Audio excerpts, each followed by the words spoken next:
Hey everyone, in this video I'm going to show you how to make VLC open in full screen automatically. So if you want VLC to play your videos instantly in full screen, I'll show you how to do it. So to start, open VLC Media Player. At the top, click on Tools.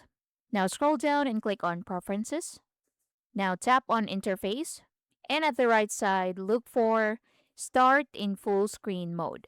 But in my case, I don't see that. I only have Start in Minimal View Mode. So to fix that, what you can do is to hover over Show Settings down here.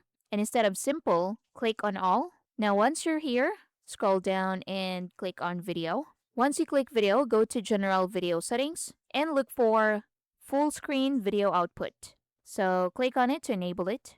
Now this ensures videos always open in full screen.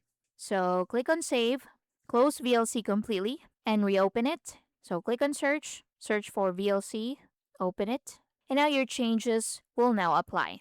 Now to check if it works, open a video. So go to File Explorer and open a VLC video. And now as you can see, it opens VLC in full screen automatically. And that's it. Thanks for watching.